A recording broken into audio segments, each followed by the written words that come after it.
So hi all, നമ്മുടെ section ബിയിലെ ഡെപ്റ്റ് financing അല്ലെങ്കിൽ ബോണ്ട് എന്നുള്ള ഒരു യൂണിറ്റിലെ ലാസ്റ്റ് വീഡിയോയിലേക്ക് എത്തിയിട്ടുണ്ട്. ഇവിടെ പറയുന്നത് ഡെപ്റ്റ് ഫിനാൻസിങ്ങിൻ്റെ കോമൺ ആയിട്ടുള്ള കുറച്ച് കാര്യമാണ്, ബോണ്ടിൻ്റെ കാര്യങ്ങൾ മാത്രമല്ല. അതായത് ഡെപ്റ്റിന് നമ്മൾ കൊടുക്കേണ്ടി വരുന്ന റിട്ടേൺ എന്താടാ, ഡെപ്റ്റിന് നമ്മൾ കൊടുക്കേണ്ടി വരുന്ന റിട്ടേൺ എന്താ, നിങ്ങൾ വളരെ ശ്രദ്ധിച്ച് കേൾക്കണേ. നമുക്ക് എപ്പോഴും ആവശ്യമുള്ള ഡെപ്റ്റിന് നമ്മൾ കൊടുക്കേണ്ടി വരുന്ന റിട്ടേൺ ഇൻട്രസ്റ്റ് ആണ്. ഡെപ്റ്റ് നമ്മൾ കൊടുക്കേണ്ടി വരുന്ന റിട്ടേൺ ഇൻട്രസ്റ്റ് ആണ്. ഇൻട്രസ്റ്റ് ഒരു 10% ആണെന്ന് അസ്യൂം ചെയ്തേ. 10% ഇൻട്രസ്റ്റ് ആണെന്ന് അസ്യൂം ചെയ്തേ. അപ്പോൾ ഒരു കഥ പറയാം. ഒരു 10,000 റുപ്പീസ് ഞാൻ ഡെപ്റ്റായിട്ട് എടുത്തു. ഇതിന് ഇൻട്രസ്റ്റ് ആയിട്ട് ഞാൻ പേ ചെയ്യുക 10% ആയതുകൊണ്ട് തന്നെ എത്രയായിരിക്കും പറ? 1000 ആയിരിക്കും. യെസ്, 1000 ആയിരിക്കും ഞാൻ ഇൻട്രസ്റ്റ് ആയിട്ട് പേ ചെയ്യുന്നുണ്ടാവുക. ഇനി ചോദ്യം, നമ്മളൊരു P&Lലേക്ക് പോവുക. വളരെ റഫായിട്ടുള്ള P&L കേട്ടോ. സെയിൽസ് ഒരു 20,000-ൻ്റെ സെയിൽസ് നടന്നു. കോസ്റ്റ് ഓഫ് സെയിൽസ് ആയിട്ട് ഞാൻ ഒരു 14,000 വന്നു, അത് ഞാൻ ഡിഡക്റ്റ് ചെയ്തു. ബാക്കി 6,000 ആണ് എൻ്റെ ഗ്രോസ് പ്രോഫിറ്റ്. അതിൽ നിന്ന് അതർ ഓപ്പറേറ്റിംഗ് എക്സ്പെൻസ് എന്ന് പറഞ്ഞ് ഞാൻ ഒരു 2,000 ഒക്കെ കുറച്ച് കഴിഞ്ഞ് ബാലൻസ് ഒരു PBIT എന്ന് പറഞ്ഞ് എനിക്കൊരു 4,000 കിട്ടി. PBIT എന്ന് പറഞ്ഞ് എനിക്കൊരു 4,000 കിട്ടി. ഇതിൽ നിന്ന് ഞാൻ എന്തു കുറയ്ക്കും? PBIT profit before interest and ടാക്സാണ്. ആദ്യം ഇൻട്രസ്റ്റ് കുറയ്ക്കും. എത്രയാടാ ഇൻട്രസ്റ്റ്? യെസ് ഈ 1000 ഈ ഇൻട്രസ്റ്റ് കുറയ്ക്കും. എന്നിട്ട് ഈ 3,000 പ്രോഫിറ്റിനാണ് ടാക്സ് റേറ്റ് ഒരു 30% ആണെന്ന് വിചാരിക്കുക. ടാക്സ് എന്നുള്ളത് ഒരു 30% ആണെന്ന് വിചാരിക്കും. ഓക്കെ, ഇതിന് ഒരു 30% ടാക്സും ഞാൻ കൊടുക്കുക. 30% 30% എത്രയാടാ? 30 900 വരും അല്ലേ? 900 വന്നു. സോ 2,100 ആയിരിക്കും ലാസ്റ്റ് വരുന്ന പ്രോഫിറ്റ്. ഇങ്ങനെയല്ലേ ഒരു P&L വർക്ക് ചെയ്യുക? ആലോചിച്ച് നോക്ക്. ഈ ഇൻട്രസ്റ്റ് ഇവിടെ ഇല്ല എങ്കിൽ PBIT എത്ര തന്നെയായിരിക്കും? 4,000 തന്നെയായിരിക്കും PBIT. ഇൻട്രസ്റ്റ് 0 സോ 4,000 വന്നു. 4,000-ൻ്റെ മേലെ ടാക്സ് കൊടുക്കേണ്ട വന്നേനെ. 4,000-ൻ്റെ 30% എത്രയാടാ? 4,000-ൻ്റെ 30% എത്രയാ? 1,200. ബാലൻസ് എത്ര വന്നു? 2,800 വന്നു. ഇനി ഒന്ന് ആലോചിച്ച് നോക്കിക്കേ. മുന്നേ കൊടുക്കേണ്ട വന്ന ടാക്സ് എത്രയാ? 900 ആയിരുന്നു. ഇപ്പം എത്ര കൊടുക്കേണ്ട വന്നു? 1,200 ടാക്സ് കൊടുക്കേണ്ട വന്നു. 1,200 എന്നുള്ള ടാക്സ് വന്നു. ഒരു എക്സ്ട്രാ ടാക്സ് വരുന്നില്ലേ? ഇതിൻ്റെ ഡിഫറൻസ് ആയിട്ടുള്ള ഒരു എക്സ്ട്രാ ഒരു 300 എക്സ്ട്രാ ടാക്സ് വരുന്നില്ലേ? 300 എക്സ്ട്രാ ടാക്സ്. ഇത് വരുമായിരുന്നോ? ആ ഇൻട്രസ്റ്റ് ഉണ്ടെങ്കിൽ ഇത് വരുമായിരുന്നോ? ഇപ്പം നമ്മുടെ ടാക്സ് എന്ന് പറയുന്നത് 1,200 ആണ്. ഇൻട്രസ്റ്റ് ഉണ്ടെങ്കിൽ 900 ഉള്ളൂ. ഒരു 300 ടാക്സ് നമുക്ക് എന്ത് ചെയ്യാമായിരുന്നു? ടാക്സ് നമുക്ക് സേവിങ് കിട്ടിയേനെ. സോ ഇൻട്രസ്റ്റ് ഉണ്ടെങ്കിൽ എന്ത് കിട്ടും? ടാക്സ് സേവിങ് കിട്ടും. ടാക്സ് അലവബിൾ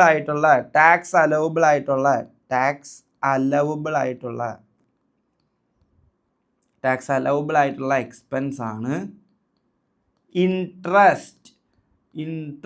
അതിൻ്റെ മേലെ നമുക്ക് എന്ത് കിട്ടും? നമുക്ക് ടാക്സ് സേവിങ് കിട്ടും. മനസ്സിലായോ? ഈ പറഞ്ഞൊരു ബേസിക് കോൺസെപ്റ്റ് മനസ്സിലായോ? അങ്ങനെയാണെങ്കിൽ നമുക്ക് ബാക്കി നോക്കാം. Tax deductibility of interest. നമ്മൾ ഫിനാൻസിങ് ഡിസിഷൻ എടുക്കുമ്പോൾ ഇൻകം ടാക്സുമായിട്ട് എന്താ ബന്ധം എന്നാണ് ചോദിക്കുന്നത്. ഞാൻ ഡെപ്റ്റാണ് എടുക്കുന്നതെങ്കിൽ എനിക്ക് പേ ചെയ്യേണ്ടി വരിക ഇൻട്രസ്റ്റ് ആണ്. ബട്ട് ഇൻട്രസ്റ്റിൻ്റെ മേലെ എന്ത് കിട്ടും? ടാക്സ് ഡിഡക്റ്റബിലിറ്റി, ടാക്സ് സേവിങ് കിട്ടും. കണ്ടോ? ഇൻട്രസ്റ്റ് പെയ്ഡ് ഓൺ ഡെപ്റ്റ് എന്ന് പറയുന്നത് ടാക്സ് ഡിഡക്റ്റബിൾ ആണ്. ഇൻട്രസ്റ്റ് പെയ്ഡ് ഓൺ ഡെപ്റ്റ് എന്ന് പറയുന്നത് ടാക്സിനെ കുറയ്ക്കാൻ സഹായിക്കുന്ന ഒരു കാര്യമാണ്. This reduces the effective cost of borrowing. അതായത് ആഫ്റ്റർ ടാക്സ് കോസ്റ്റ് ഓഫ് ഡെപ്റ്റ് എന്ന് പറയുന്നത് അതെന്താണെന്ന് നമുക്ക് നോക്കാം. സ്റ്റേറ്റഡ് ഇൻട്രസ്റ്റ് റേറ്റ് ആയിട്ടുള്ള നമ്മുടെ എക്സാമ്പിൾ പ്രകാരം 10% ആയിരുന്നു. അതിനേക്കാളും എപ്പോഴും കുറവായിരിക്കുമെന്ന് നമുക്ക് നോക്കാം. ആക്ച്വലി നമ്മൾ കൊടുത്ത ഇൻട്രസ്റ്റ് എത്രയാടാ? 1,000 കൊടുത്തത്. ആക്ച്വലി നമ്മൾ കൊടുത്ത ഇൻട്രസ്റ്റ് 1000 ആയിരുന്നു, ബട്ട് ടാക്സ് സേവിങ് ആയിട്ട് ഒരു 300 നമുക്ക് കിട്ടിയില്ലേ. സോ നെറ്റ് എത്രയേ വരുന്നുള്ളൂ? 700 കോസ്റ്റ് ഓഫ് ഡെപ്റ്റ് ആയിട്ട് ആക്ച്വലി വരുന്നുള്ളൂ. കോസ്റ്റ് ഓഫ് ഡെപ്റ്റ് ആയിട്ട് 700 വരുന്നുള്ളൂ. ഇത് നോക്കുക, 1000 ആണ് നമ്മൾ പേ ചെയ്യുന്ന ഇൻട്രസ്റ്റ്, ബട്ട് ഇതിൻ്റെ മേലെ 300 എന്നുള്ള ഒരു ടാക്സ് സേവിങ് കിട്ടും. സോ നെറ്റ് നോക്കുമ്പോൾ കോസ്റ്റ് ഓഫ് ഡെപ്റ്റ് ആയിട്ട് നമുക്ക് 700 മാത്രമേ വരുന്നുള്ളൂ. മനസ്സിലായോ? 700 മാത്രമേ വരുന്നുള്ളൂ. സോ എത്രയായിരിക്കും?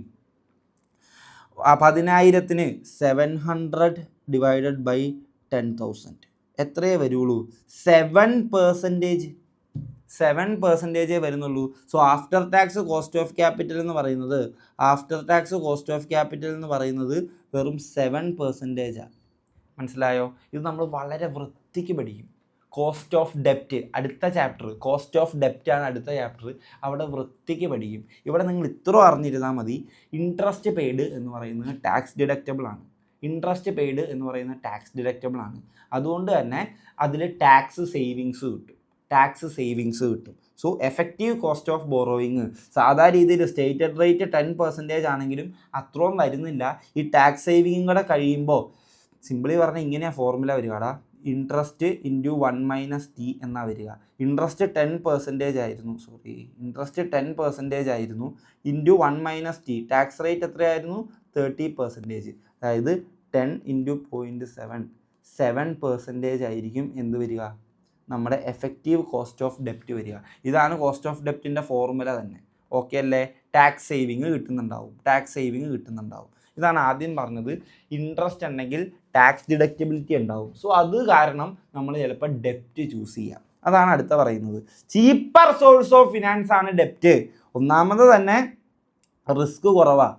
ഡെപ്റ്റിന് റിസ്ക് കുറവാണ്. കാരണം വീണ്ടും പറയുക, ഇൻട്രസ്റ്റ് എന്നുള്ള ഫിക്സ്ഡ് പേയ്മെൻറ്റ് അവർക്ക് കിട്ടുന്നുണ്ട്. ആൻഡ് ലിക്വിഡേഷൻ സമയത്ത് അവർക്കാണ് ഫസ്റ്റ് പ്രിഫറൻസ് കിട്ടുക. അതുകൊണ്ട് തന്നെ ലോവർ റിസ്ക് ആണ്. ഇക്വിറ്റി ആയിട്ട് കമ്പയർ ചെയ്യുമ്പോൾ ലോവർ റിസ്ക് ആണ്. അതിൻ്റെ കൂടെ ആൻഡ് ഈ ടാക്സ് ഷീൽഡും കൂടെ കിട്ടുക.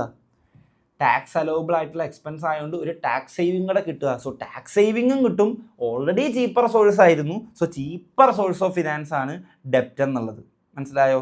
ഏറ്റവും least expensive source of new funds എന്നാണ് ഡെപ്റ്റ് നമ്മൾ പറയുന്നുണ്ടാവുക. അടുത്തതായിട്ട് പറയുന്ന പോയിന്റ്, ഡെപ്റ്റ് ഫിനാൻസിങ്ങിൻ്റെ ലിമിറ്റ് എന്താണെന്ന് ഒന്ന് ഇത് മായ്ച്ചോട്ടെ. അതും നമുക്ക് നല്ല രീതിക്ക് പറയാനുണ്ട്.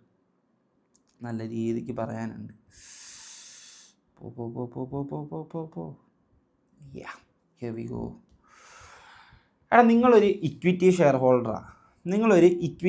ഹോൾഡറാണ്.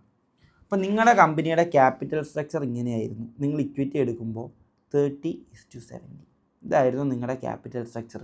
ഡെപ്റ്റ് എടുക്കുമ്പോൾ, ഡെപ്റ്റ് കൂടുമ്പോൾ കമ്പനിക്ക് എന്ത് കൂടും? റിസ്ക് കൂടും. ഡെപ്റ്റ് എടുക്കുമ്പോൾ കമ്പനിക്ക് എന്ത് കൂടും? റിസ്ക് കൂടും. കാരണം എന്താ? ഡെപ്റ്റ് ഹോൾഡേഴ്സിന് നിർബന്ധമായും പൈസ കൊടുക്കണം. പ്രോഫിറ്റ് ഉണ്ടെങ്കിലും ഇല്ലെങ്കിലും ഇൻട്രസ്റ്റ് നമ്മൾ കൊടുക്കണം. അതുകൊണ്ട് കമ്പനിക്ക് ഡെപ്റ്റ് എടുക്കുക എന്ന് പറഞ്ഞാൽ ഫിനാൻസ് റിസ്ക് കൂടുതലാണ് കമ്പനിക്ക്. സോ ഡെപ്റ്റ് കൂടുന്നതിനനുസരിച്ച് കമ്പനിയുടെ ഓവറോൾ റിസ്ക് കൂടാൻ തുടങ്ങും.